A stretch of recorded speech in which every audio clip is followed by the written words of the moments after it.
தினம் திராவிட முன்னேற்ற கழகத்தைச் சேர்ந்த முதலமைச்சர் ஏதேதோ ஒரு புதிய புதிய திட்டத்தை அறிவிச்சு அதை சாதித்த மாதிரி ஒரு பொய்யான தோற்றத்தை இன்றைக்கு உருவாக்கி நாடகத்தை நடத்தி கொண்டிருக்கின்றார். இவர் தொடங்கப்பட்ட திட்டமெல்லாம் ஏற்கனவே அனைத்து இந்திய அண்ணா திராவிட முன்னேற்ற கழக ஆட்சியிலே தொடங்கப்பட்டு நடைமுறைப்படுத்திய திட்டங்கள். அதற்கு ஸ்டிக்கர் ஒட்டி அதுக்கு ஒரு புதிய பெயரை சூட்டி ஏதோ திராவிட முன்னேற்ற கழக ஆட்சியில இந்த திட்டத்தை கொண்டு வந்து இதனால் மக்கள் நன்மை பெற்றதாக ஒரு பொய்யான நாடகத்தை இன்றைய முதலமைச்சர் அரங்கேற்றி வருகிறார். திராவிட முன்னேற்ற கழகம் சிந்தித்து பார்க்க வேண்டும். 50 மாத இந்த ஆட்சியில எந்த ஒரு பெரிய திட்டமாவது இந்த திருப்பத்தூர் சட்டமன்ற தொகுதியில கொண்டு வந்திருக்காங்களா? இதே அண்ணா திமுக ஆட்சி கண்ட பொழுது இந்த மாவட்டத்தை, வேலூர் மாவட்டத்தை பிரித்து திருப்பத்தூரை தலைமையிடமாக கொண்டு வந்து உங்களுடைய நீண்ட கால கோரிக்கையை புதிய மாவட்டத்தை உருவாக்கிய கட்சி அரசாங்கம் அண்ணா திமுக. ஒரு மாவட்டத்தை உருவாக்க வேண்டும் என்று சொன்னால் சுமார் 400 கோடி ரூபாய் நிதி ஒதுக்கீடு செய்ய வேண்டும். அப்படி 400 கோடி ரூபாய் நிதி ஒதுக்கீடு செஞ்சு வேலூர் மாவட்டத்தை பிரித்து திருப்பத்தூரை தலைமையிடமாக கொண்டு புதிய மாவட்டத்தை தோற்றுவித்த அரசாங்கம் அண்ணா திமுக அரசாங்கம். இந்த மாவட்டத்திற்கு புதிய மாவட்ட ஆட்சியாளர் அலுவலகம், புதிய மாவட்ட கண்காணிப்பாளர் அலுவலகம் அண்ணா திமுக ஆட்சியிலே கொண்டு வரப்பட்டு திமுக ஆட்சியிலே ஸ்டிக்கர் ஒட்டி திறக்கப்பட்ட அரசாங்கம் தான் விடியா திமுக அரசாங்கம். நாம் பெற்ற பிள்ளைக்கு பேர் வைப்பதுதான் இன்றைய முதலமைச்சருடைய வாடிக்கை. அது மட்டுமல்ல, இன்றைய தினம் தொழில்துறை அமைச்சர் டிஆர்பி ராஜா அவர்கள் கருத்தை தெரிவித்திருக்கின்றார். இந்த மின் கட்டண உயர்வுக்கு அண்ணா திமுக ஆட்சி கண்ட பொழுது உதய் மின் திட்டத்திற்கு கையெழுத்து போட்ட காரணத்தினால்தான் மின் கட்டண உயர்வு ஏற்பட்டது என்று ஒரு பொய்யான அவதூறான செய்தியை பரப்பி வருகிறார். அதை உண்மை நிலையை நாட்டு மக்களுக்கு எடுத்து வைக்கின்ற கடமை எங்களிடத்தில் இருக்கின்ற காரணத்தினாலே அதை இந்த நேரத்தில் குறிப்பிடுவது பொருத்தமாக இருக்கும் என்று கருதுகின்றேன். இந்த உதய் மின் திட்டத்தை பொறுத்த வரைக்கும் இந்தியா முழுவதும் இருக்கின்ற மாநிலம் மத்திய அரசோடு ஒப்பந்தம் செய்யப்பட்டு விட்டது. ஆனால் தமிழ்நாடு அரசு மட்டும் ஒப்பந்தம் செய்யாமல் இருந்தோம். அதில் பல்வேறு பிரச்சனைகள். அது 2 முக்கியமான பிரச்சனை. 3 மாதத்திற்கு ஒரு முறை மின் கட்டணம் உயர்த்த வேண்டும். நாங்கள் சம்மதிக்கல. அந்த நிபந்தனையை ரத்து செய்ய வேண்டும் என்று சொன்னோம். அதை ரத்து செய்தார்கள். 3 மாதத்திற்கு ஒரு முறை மின் கட்டணம், அதை அந்த நிபந்தனையை ரத்து செய்தார்கள். மீண்டும் விவசாயிகள் மின் மோட்டார் அதற்கு மீட்டர் பொருத்த வேண்டும் என்று நிபந்தனை இருந்தது. அந்த நிபந்தனை ரத்து செய்ய வேண்டும் சொன்னோம். அதையும் ரத்து செஞ்சிட்டாங்க. ஆக 2 நிபந்தனைகள் முக்கியமான நிபந்தனை. ஒன்று, 3 மாதத்திற்கு ஒரு முறை மின் கட்டண உயர்வு நாம் கேட்டுக்கொண்டனுங்க. மத்திய அரசு ஒத்துக்கொண்டு அந்த நிபந்தனையை ரத்து செய்தது. மற்றொன்று, விவசாயிகளுடைய பம்பு செட்டுக்கு மீட்டர் பொருத்துவது, அதையும் நாம் கேட்டுக்கொண்டதுங்க. மத்திய அரசு அந்த நிபந்தனை ஏற்றுக்கொண்டு ரத்து செய்தது. 2ஐயும் ஒத்துக்கொண்ட காரணத்தினால்தான் உதய திட்டத்திற்கு நாம் கையெழுத்திட்டோம். இதுதான் உண்மை. அதுக்கு பிறகு 2017 உதய திட்டத்துக்கு நாம் கையெழுத்து போட்டு விட்டோம். 2017-18 அண்ணா திமுக அரசாங்கம், 18-19 அண்ணா திமுக அரசாங்கம், 19-20 அண்ணா திமுக அரசாங்கம், 20-21 அண்ணா திமுக அரசாங்கம். 4 ஆண்டு காலம் அண்ணா திமுக அரசாங்கம். மின் கட்டணத்தை உயர்த்தணுமா? உயர்த்தல. 4 ஆண்டு காலம் அனைத்து இந்திய அண்ணா திராவிட முன்னேற்ற கழக ஆட்சியில மின் கட்டணத்தை உயர்த்தல. இப்ப விடியா திமுக அரசு மின் கட்டணத்தை உயர்த்திட்டு எங்க அரசு மீது பழி சுமத்துவது நியாயமா? மக்களை மடைமாற்றம் செய்து மக்களை திரித்து பேசி மக்களை நம்ப வைக்க முயற்சிக்கின்ற அரசுதான் திராவிட மாடல் அரசு என்பதை நேரத்தில் சுட்டிக்காட்ட விளைகின்றேன். அது மட்டுமல்ல, இன்றைக்கு எல்லா இடத்திலையுமே ஊழல், ஊழல் துறையே இல்லை, எல்லா துறையிலும் ஊழல். ஒரே ஒரு உதாரணம், ஒரு பானை சோற்றுக்கு ஒரு சோறு பதம் என்று சொல்வார்கள். இன்றைக்கு மதுரை மாநகராட்சியில் 150 கோடி சொத்து வரியில ஊழல் செய்யப்பட்டதாக, முறைகேடு நடந்ததாக திமுக அரசாங்கம் இன்னைக்கு பல்வேறு தரப்பு அனைத்து இந்திய அண்ணா திராவிட முன்னேற்ற கழகம் கட்சி இப்படி பல கட்சிகள் ஆர்ப்பாட்டம் செய்த விளைவு இன்றைக்கு வேறு வழி இல்லாம திமுக அரசாங்கம் அதிலே ஆய்வு செய்யப்பட்டு அந்த முறைகேடுகள் நடைபெற்றதாக அவர்களே ஒத்துக்கொண்டு பல அதிகாரிகள், மாநகராட்சியிலே பணிபுரிந்த பல அதிகாரிகள் இன்றைய தினம் சிறையிலே அடைக்கப்பட்டிருக்கின்றார்கள். அதே போல திமுக மண்டல குழு தலைவர்கள் 5 பேர் ராஜினாமா செய்திருக்கின்றார். நிலைக்குழு உறுப்பினர் 2 பேர் ராஜினாமா செஞ்சிருக்கிறாங்க. இன்றைய தினம்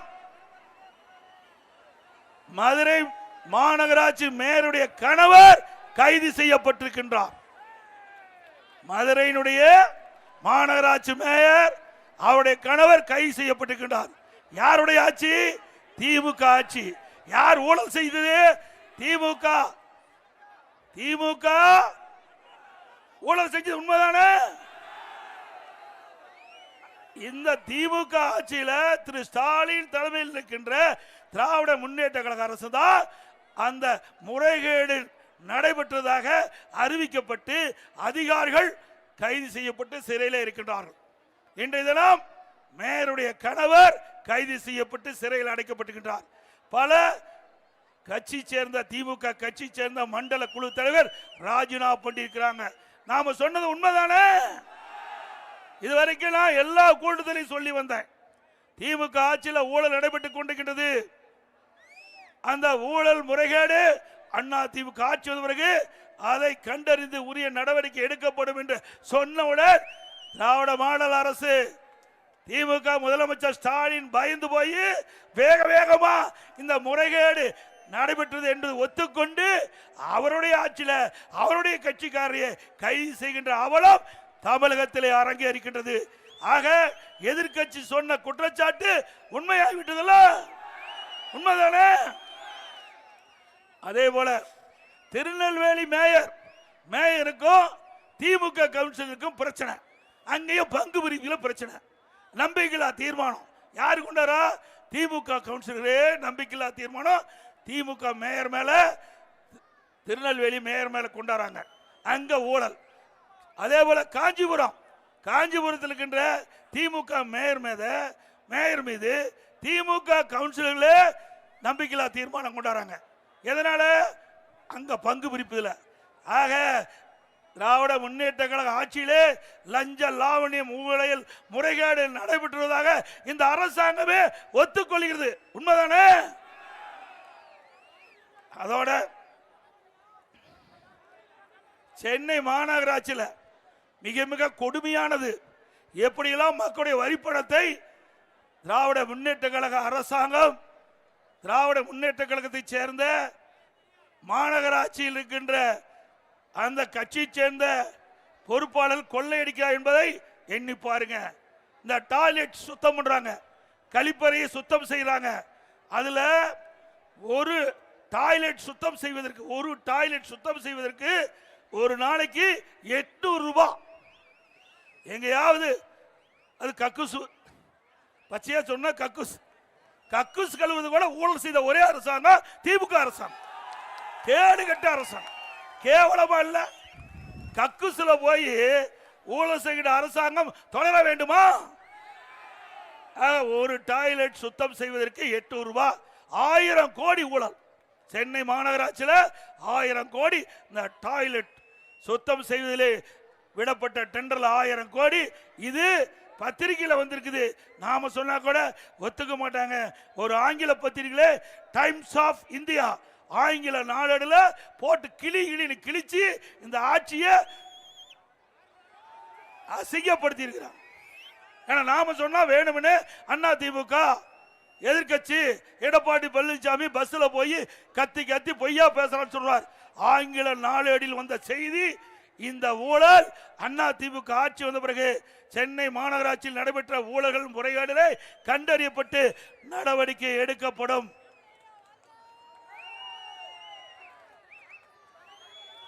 அதுபோல இன்றைக்கு தூய்மை பணியாளர்கள் போராடிட்டு வராங்க. சென்னை மாநகராட்சியில் இருக்கின்ற தூய்மை பணியாளர்கள் அதிமுக ஆட்சியில் போராடினாங்க. அப்ப என்ன பண்ணாரு திரு ஸ்டாலின், எதிர்கட்சி தலைவராக இருந்து அவளோட போய் அமர்ந்து டீ குடிச்சு திமுக ஆட்சி வந்தவுடனே உங்களுடைய கோரிக்கை நிறைவேற்றப்படும் என்று வாக்குறுதி கொடுத்து அந்த திமுக தேர்தல் அறிக்கையிலும் தூய்மை பணியாளருடைய கோரிக்கை ஏற்கப்படும் என்ற அறிவிப்பை கொடுத்துவிட்டு இன்றைக்கு தூய்மை பணியாளர்கள் 10 நாட்களாக சென்னை மாநகராட்சிக்கு முன்பு போராட்டம் நடத்தி வருகிறார்கள். இன்றைக்கு கைது செய்யப்பட்டிருக்கிறார்கள் என்று தகவல். ஆக கொடுக்கப்பட்ட வாக்குறுதியை நிறைவேற்றாத ஒரே அரசாங்கம் திமுக அரசாங்கம். மக்களை ஏமாற்றுவதிலே, கவர்ச்சிகரமாக பேசுவதிலே திமுகவுக்கு நிகர் எந்த கட்சியும் கிடையாது. தேர்தல் வருகின்ற பொழுது அழகா பேசுவாங்க, அற்புதமா பேசுவாங்க, அப்படியே மக்களை நம்ப வைப்பாங்க, வாக்குகளை பெறுவாங்க, ஆட்சிக்கு வருவாங்க. வந்தவுடன் கொடுக்கப்பட்ட வாக்குறுதி காற்றிலே பறக்க விடக்கூடிய ஒரே கட்சி திமுக கட்சி. எல்லாத்துக்கும் மேல உடல்களை உறுப்பு திருட ஆரம்பிச்சுட்டாங்க. எங்கேயாவது தப்பி தவறி திமுக காரன் கிளினிக்கு போயிடாதீங்க, உடம்புல கிட்டி இல்லாத போயிடும். ஒரு திமுக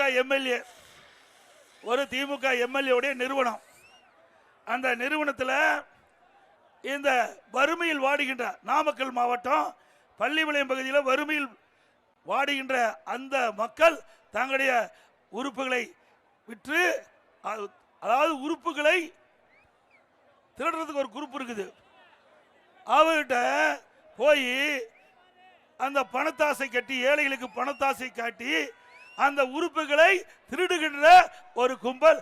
அதுதான் இது. அதுல திருச்சி சித்தார் மருத்துவமனை, பெரம்பலூர் தனலட்சுமி சீனிவாசன் மருத்துவக் கல்லூரி மருத்துவமனை இந்த முறைகேட்டில் ஈடுபட்டுவதாக திமுக அரசாங்கமே அதற்கு அதிகாரிகளை நியமிக்கப்பட்டார்கள். அந்த அதிகாரிகள் சுகாதார திட்ட இயக்குனர் வினித் IAS, இணை இயக்குனர் சட்டம் மருத்துவ மீனாட்சி சுந்தரி, பெரம்பலூர் மற்றும் அரியலூர் மாவட்ட சுகாதார இணை இயக்குனர் மருத்துவர் மாரிமுத்து ஆகியோர் போய் ஆய்வு செய்யறாங்க. ஆய்வில் கிட்னி திருடுறது முறைகேடு நடந்ததா கண்டுபிடிக்கப்பட்டாங்க. யாருடைய ஆட்சியில? திமுக ஆட்சியில. யாருடைய மருத்துவமனை? திமுக எம்எல்ஏவோட மருத்துவமனையில. நடவடிக்கை எடுத்தாங்களா? இல்ல, நடவடிக்கை எடுக்கல. ஆனா இப்படி உடல் உறுப்பு திருடுகிற கும்பல் தொடர வேண்டுமா?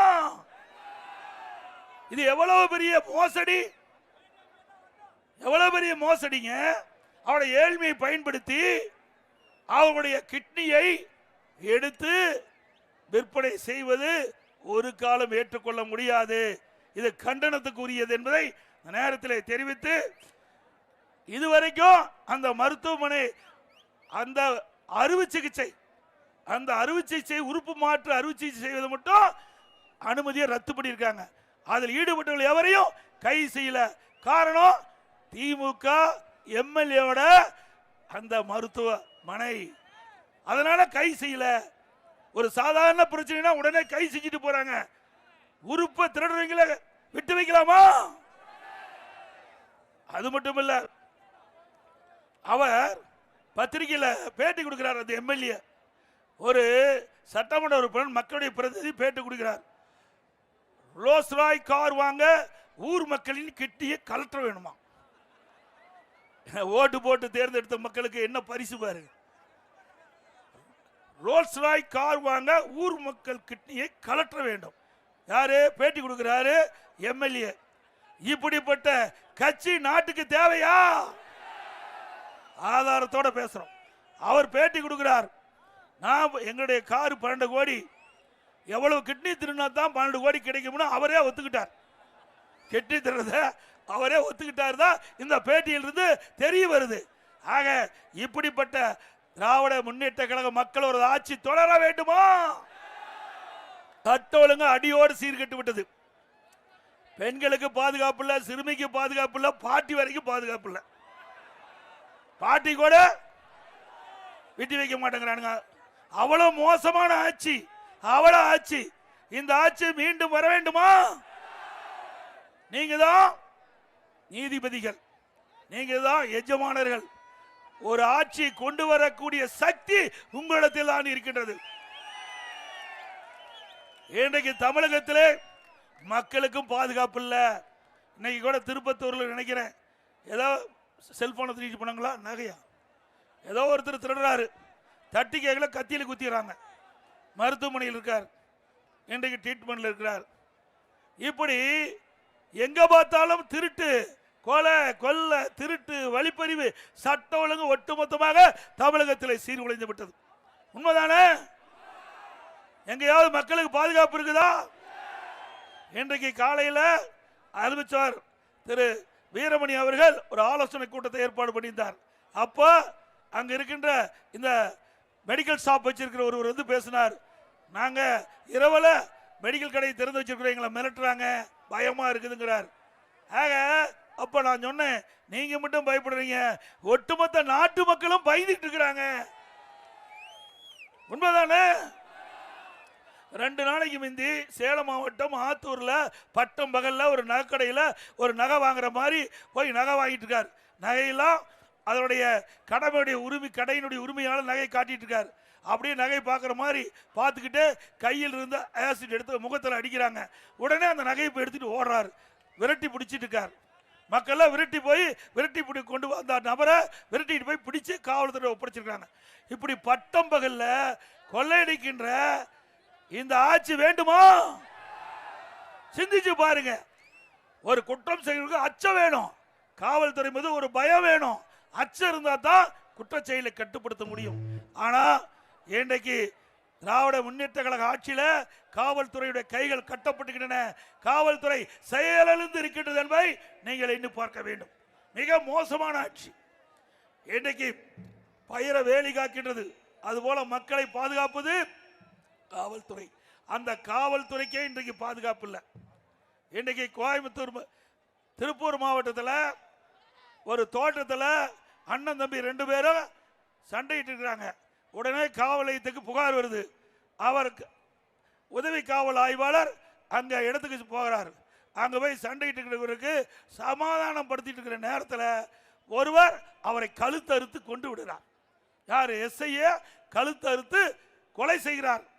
எஸ்ஐக்கே இப்படிப்பட்ட நிலைமை, காவல்துறை உதவி ஆய்வாளருக்கே இப்படிப்பட்ட நிலைமை. கிட்டத்தட்ட நீங்க வந்து பாத்தீங்கன்னா 6 மாதத்துல 6 காவலர்கள் கொலை செய்யப்பட்டிருக்கிறார். 6 காவலர்கள் கொலை செய்யப்பட்டிருக்கிறார். நம்ம யாரு பாதுகாக்கிறது? இனிமேல் நம்மை நாம் தான் பாதுகாத்துக்க வேண்டும், வேற வழியே கிடையாது. இந்த ஆட்சி நம்பி பிரயோஜனமே கிடையாது. இன்னைக்கு மக்களுக்கும் பாதுகாப்பு இல்லை, பெண்களுக்கும் பாதுகாப்பு இல்லை, சிறுமிக்கும் பாதுகாப்பு இல்லை, காவல்துறைக்கும் பாதுகாப்பு இல்லை.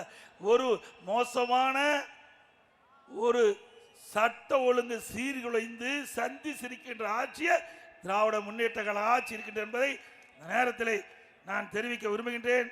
அது மட்டுமல்ல, ஊழல் திமுக நோக்கமே கலெக்ஷன், கமிஷன், கரப்ஷன்.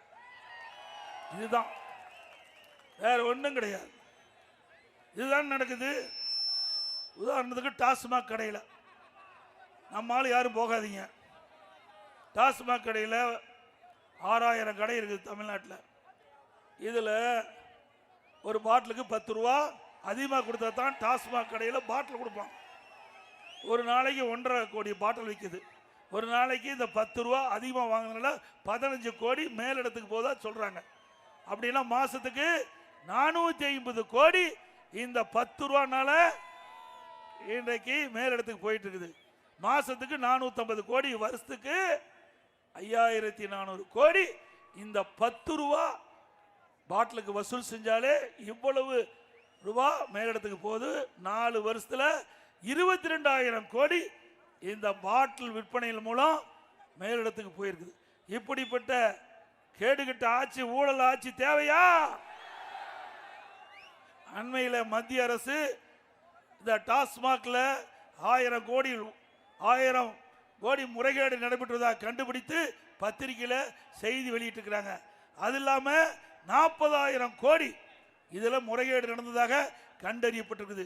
இப்படி ஊழல் செய்கின்ற அரசாங்கம் தான் திராவிட முன்னேற்ற கழக அரசாங்கம் என்பதை இந்த நேரத்தில் எண்ணி பார்க்க வேண்டும்.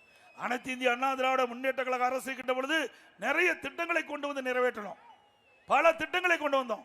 ஆக அண்ணா திமுக ஆட்சி என்பது மக்களுக்காக இருந்த ஆட்சி. திமுக குடும்பத்துக்காக இருக்கின்ற ஆட்சி.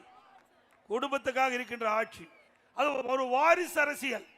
திரு கருணாநிதி, அதுக்கு பிறகு திரு ஸ்டாலின், அதுக்கு பிறகு உதயநிதி, அதுக்கு பிறகு இன்பநிதி. ஒரு அமைச்சர் சொல்றார், இன்பநிதி வந்தாலும் நாங்கள் ஏற்றுக்கொள்வோம் என்று. அப்படி வாரிசு அரசியல் தொடர வேண்டுமா? குடும்ப ஆட்சி வர வேண்டுமா? நிலைக்க வேண்டுமா? ஆக எண்ணி பார்க்க வேண்டும். அனைத்து இந்திய அண்ணா திராவிட முன்னேற்ற கழகம் தான் ஜனநாயகம் உள்ள ஒரு கட்சி.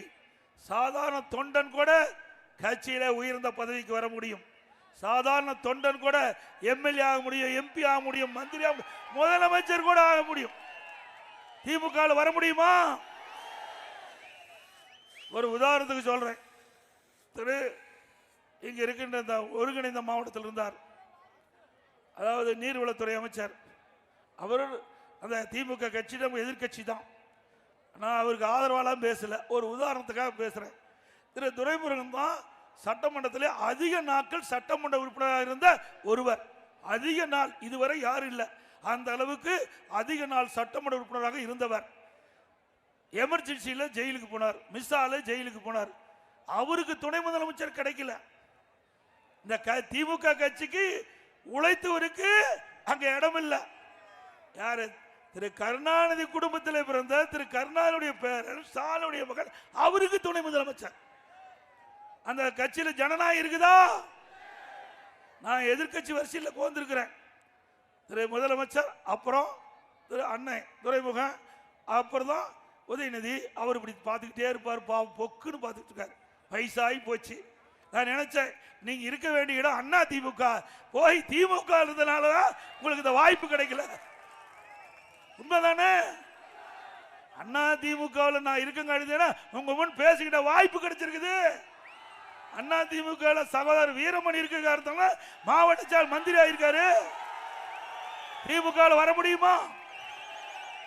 திமுக பாத்தீங்கன்னா அப்பா மந்திரியா இருப்பாரு, மகன் எம்எல்ஏ இருப்பார். அப்பா மந்திரியா இருப்பாரு, அவருடைய மகன் எம்எல்ஏ இருப்பார். திரு ஐ பெரியசாமி யாரு? அவர் மகன் எம்எல்ஏ. திரு நேரு அவருடைய மகன் எம்பி. இப்படி குடும்பத்தில் இருக்கிறவங்க, அந்த கட்சியில் இருக்கிறவங்க தான் பதவிக்கு வர முடியும். சாதாரண ஆட்கள் யாரும் இந்த திமுக கட்சியில எம்எல்ஏ எம்பி ஆக முடியாது. உதாரணத்துக்கு அனைத்து இந்திய அண்ணா திராவிட முன்னேற்ற கழகம் பொன்மனச்செம்மல் புரட்சி தலைவர் எம்ஜிஆர் இருக்கின்ற காலத்திலும் சரி, அம்மா இருக்கின்ற காலத்திலும் சரி, சாதாரண தொண்டன் கூட எம்எல்ஏ ஆக முடியும். உதாரணத்துக்கு எங்களுடைய தொகுதியில ஏற்காடு சட்டமன்ற உறுப்பினர், ஏற்காடு சட்டமன்ற உறுப்பினர், பெண் உறுப்பினர், 100 நாள் வேலை திட்டத்தில் பணிபுரிந்தவர். அம்மா அவர்கள் எம்எல்ஏ சீட்டு கொடுத்து எம்எல்ஏ ஆக்குறாங்க. 100 நாள் வேலை திட்டத்தில் பணிபுரிஞ்ச முடியும். மீண்டும் 2021 அம்மா வெளியில வந்த அம்மாவுடைய அரசாங்கம் சரி, அண்ணா திமுக கட்சியும் சரி, அவருக்கு மீண்டும் ஏற்காட்டில் கொடுத்து மீண்டும் எம்எல்ஏ. அதே போல கள்ளக்குறிச்சி சட்டமன்ற இருக்கிறார்ல, அவர் பெயிண்டர், பெயிண்ட் அடிச்சிட்டு இருந்தாருங்க. சாதாரண பணி செஞ்சார். கட்சிக்கு விசுவாசம், கட்சிக்கு உழைச்சார். அவர் பணம் காசு இருப்பதை பார்க்கல, அவருடைய உழைப்பை பார்த்தோம், அவர் விசுவாசத்தை பார்த்தோம், அவருடைய சேவையை பார்த்தோம். அவருக்கு கள்ளக்குறிச்சி அனைத்து இந்திய அண்ணா திராவிட முன்னேற்ற கழகத்தின் சார்பாக போட்டியிடுறதுக்கு வாய்ப்பு கொடுத்தோம். இன்னைக்கு எம்எல்ஏவா இருக்கிறார். இதுதான் அண்ணா திமுக. அண்ணா திமுக பொறுத்த வரைக்கும் மதம் கிடையாது, ஜாதி கிடையாது, பணக்காரன் ஏழை என்பது கிடையாது. யார் இந்த இயக்கத்திற்கு விசுவாசமாக இருக்கிறார்களோ அவர்கள் நிச்சயமாக உயர்ந்த இடத்திற்கு வர முடியும்.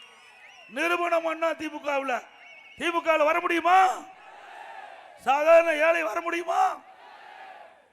இப்படி அனைத்து இந்திய அண்ணா திராவிட முன்னேற்ற கழக கட்சி மக்களுக்கு சேவை செய்கின்ற கட்சி. இன்றைக்கு இந்த கட்சியின் மூலமாகத்தான் தமிழ்நாடு ஏற்றம் பெற்றிருக்குது.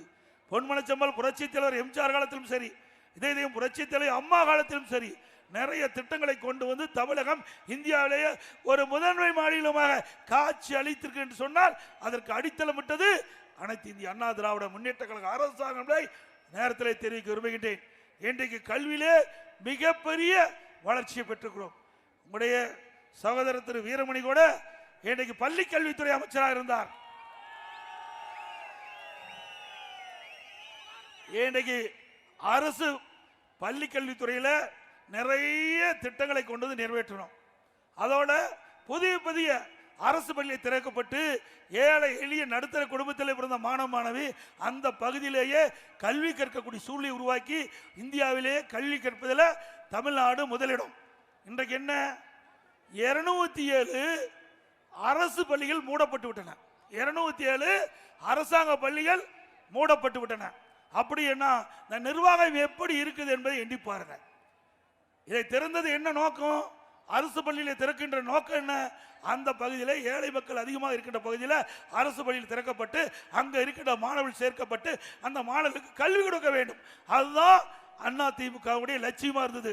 அதையும் குழி தோண்டு புதைத்த அரசாங்கம் திமுக அரசாங்கம். கல்விக்கு அதிக நிதி ஒதுக்கீடு செஞ்சது அண்ணா திமுக ஆட்சியில். இதுவரைக்கும் வரலாறு இல்லாத அளவுக்கு கல்வியிலே புரட்சி மறுமலர்ச்சி, கல்விக்கு அதிகமான நிதி ஒதுக்கீடு செஞ்சு இன்றைக்கு கல்வி அபரிதமாக வளர்ச்சி அடைவதற்கு அண்ணா திமுக காரணம் என்பதை நேரத்தில் கோடிட்டு காட்ட விரும்புகின்றேன். ஒரே ஆண்டில் 11 அரசு மருத்துவக் கல்லூரி கொண்டாந்தோம். ஒரே ஆண்டில் 11 அரசு மருத்துவக் கல்லூரி மருத்துவமனை கொண்டாந்தோம். அதோட 21 பாலிடெக்னிக் கல்லூரி, 67 கலை மற்றும் அறிவியல் கல்லூரி, அதே போல 4 வேளாண் கல்லூரி, 4 பொறியியல் கல்லூரி, 5 கால்நடை மருத்துவக் கல்லூரி ஆராய்ச்சி நிலையம், பாலிடெக்னிக் கல்லூரி, அது மட்டும் இல்ல பிஎட் கல்லூரி, ஐடி கல்லூரி, இப்படி ஏராளமான கல்லூரியை தமிழகத்திலே திறந்து ஏழை எளிய குடும்பத்திலே பிறந்த மாணவ மாணவிகள் பட்டப்படிப்பு குறைந்த கட்டணத்தில் படிக்கக்கூடிய சூழ்நிலையை உருவாக்கி தந்த அரசாங்கம் அண்ணா திமுக அரசாங்கம். இன்னும் சொல்ல போனா 2011 மாண்பு அம்மா அவர்கள் தமிழகத்துடைய முதலமைச்சரா பொறுப்பேற்கின்ற பொழுது 132 பேர் தான் உயர்கல்வி படிச்சுட்டு இருந்தாங்க.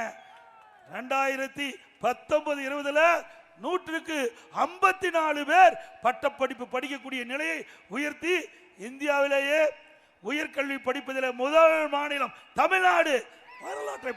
அந்த வரலாற்றை படைத்தது அண்ணா திமுக அரசாங்கம்.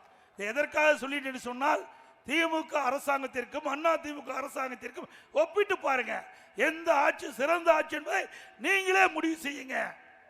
அது மட்டுமல்ல, இன்றைக்கு அனைத்து இந்திய அண்ணா திராவிட முன்னேற்ற கழக ஆட்சியில் கொண்டு வரப்பட்ட திட்டங்கள், பல திட்டங்கள் மூடுவிழா, அம்மா மினி கிளினிக், அதில் அரசியல் காழ்ப்புணர்ச்சியின் காரணமா 2000 அம்மா மினி கிளினிக் கொண்டாந்தோம். கிராமத்திலிருந்து நகர வரை ஏழை மக்கள் அதிகமாக வசிக்கிற பகுதியை தேர்ந்தெடுத்து அங்க ஒரு அம்மா மினி கிளினிக் திறந்து அந்த அம்மா மினி கிளினிக்ல ஏழை மக்கள் இலவசமாக போய் சிகிச்சை பெற்று வந்தாங்க. அது பொறுக்க முடியாத இன்றைய முதலமைச்சர் ஸ்டாலின் அவர்கள் அதை மூடிட்டார். ஸ்டாலின் அவர்களை ஏழை மக்களுக்கு சிகிச்சை அளிப்பதை கூட பொறுத்து கொள்ள முடியாத ஒரே முதலமைச்சர் இன்றைய முதலமைச்சர் ஸ்டாலின் அவர்கள் தான். ஆனால் அனைத்து இந்திய அண்ணா திராவிட முன்னேற்ற கழகத்தை பொறுத்த வரைக்கும் ஏழைகளுக்காக தொடங்கப்பட்ட கட்சி, மக்களுக்காக தொடங்கப்பட்ட கட்சி. ஆகவே அடுத்த ஆண்டு நிச்சயமாக அனைத்து இந்திய அண்ணா திராவிட முன்னேற்ற கழகம் வெற்றி பெற்று ஆட்சி அமைத்துடன் நீங்க 2000 அம்மா கிளினிக் மூடுனீங்க, 4000 அம்மா மினி கிளினிக் தமிழகத்தில் திறக்கும். அனைத்து ஏழை மக்களுக்கும் விலை இல்லாம சிகிச்சை அளிக்கப்படும். அதோட விவசாய தொழிலாளிகளுக்கு பசு வீடுகள் கொடுத்தோம். விலையில கறவை மாடுகள், விலையில ஆடுகள், விலையில கோழி, உழவர் பாதுகாப்பு திட்டத்தில் உதவி செஞ்சோம். முதியோர்களுக்கு அனைத்து இந்திய அண்ணா திராவிட முன்னேற்ற கழக ஆட்சியில் முதியோர் உதவித்தொகை கேட்டவர்களுக்கெல்லாம் கொடுத்தோம். தமிழ்நாடு முழுவதும் ஒரே நேரத்தில் 5 லட்சம் முதியோர்களுக்கு கொடுத்த அண்ணா திமுக அரசாங்கம். ஆக இவ்வளவு திட்டத்தை இன்றைக்கு திராவிட முன்னேற்ற கழக அரசு பல திட்டங்களை முடக்கி இருக்கின்றது. முடக்கப்பட்ட திட்டம் அண்ணா திமுக ஆட்சிக்கு வந்தவுடன் தொடரும். அதே போல அரசு பள்ளியை படிக்கின்ற மாணவர்கள் அந்த மாணவர்களுக்கு அறிவுபூர்வமான கல்வி கிடைக்க வேண்டும் என்பதற்காக அம்மா சிந்தனையிலே ஒதுக்கப்பட்ட அற்புதமான திட்டம் லேப்டாப் கொடுக்கிற திட்டம். அதையும் திமுக ஆட்சியில் நிறுத்திட்டாங்க. கிட்டத்தட்ட 52,36,000 மாணவ மாணவிகளுக்கு 10 ஆண்டுல நம்முடைய அரசு பள்ளியை படிக்கின்ற மாணவ செல்வங்களுக்கு லேப்டாப் கொடுத்தோம். இதனால அறிவுபூர்வமான கல்வி கிடைச்சது. அதையும் அரசியல் காழ்ப்புட்சிக்காரமா நிறுத்திட்டாங்க. நாங்க தொடர்ந்து வலியுறுத்தினோம், கொடுப்பதா சொல்லியிருக்காங்க. இன்னும் 7 மாசம் அது நடக்காது. அதிமுக ஆட்சியில் தான் நம்முடைய ஏழை எளிய குடும்பத்தில் பிறந்த மாணவ மாணவிக்கு இந்த அற்புதமான லேப்டாப் கொடுக்கிற திட்டம் கொண்டு வந்து நிறைவேற்றப்பட்ட அரசு அதிமுக அரசு. அதோட அரசு பள்ளியை படித்த மாணவர்கள், அந்த மாணவர்கள் 2017-18ஆம் ஆண்டு வெறும் நீட் தேர்வில் 9 பேர் தான் தேர்ச்சி பெற்று மருத்துவக் கல்வி கிடைச்சது. அப்படிப்பட்ட மாணவர்கள், அரசு பள்ளி படிக்கின்ற மாணவர்கள் மருத்துவர் ஆக வேண்டும் என்பதற்காக அனைத்து இந்திய அண்ணா திராவிட முன்னேற்ற கழக ஆட்சியில் 7.5% உள் இடஒதுக்கீடை கொண்டு வந்து சட்டம் இயற்றப்பட்டு அமுல்படுத்தப்பட்டு இன்றைய தினம் இந்த உள் இடஒதுக்கீட்டின் மூலமாக 2818 பேர் இன்றைக்கு ஏழை அரசு பள்ளியில் படிக்கின்ற மாணவர்கள் மருத்துவக் கல்வி படிக்கக்கூடிய சூழ்நிலை உருவாக்கி தந்திருக்கோம். ஆக முழுக்க முழுக்க மக்களுக்காக நன்மை செய்கின்ற அரசாங்கமா அதிமுக அரசாங்கம் இருந்தது என்பதை நேரத்தில் தெரிவித்து, அடுத்த ஆண்டு நடைபெறுகின்ற சட்டமன்ற தேர்தல், அந்த தேர்தலிலே அனைத்து இந்திய அண்ணா திராவிட முன்னேற்ற கழகத்தை நீங்கள் ஆதரிக்க வேண்டும் என்று அன்போடு இந்த நேரத்தில் கேட்டுக்கொள்ள விரும்புகின்றேன். நம்முடைய வேட்பாளர் நிறுத்தப்பட்டால் அவருக்கு 2 சின்னத்திலே வாக்களித்து வெற்றி பெற்று, நம்முடைய கூட்டணி வேட்பாளர் நிறுத்தப்பட்டால் அந்த கட்சி வேட்பாளருடைய சின்னத்துக்கு வாக்களித்து வெற்றி பெற செய்யுங்கள் என்று கேட்டு, மக்களை காப்போம், தமிழகத்தை மீட்போம். மக்களை, தமிழகத்தை, மக்களை, தமிழகத்தை, மக்களை, தமிழகத்தை. ஸ்டாலின் மாடல் அரசு, ஃபெயிலியர் மாடல் அரசு. Bye bye Stalin. நன்றி, வணக்கம்.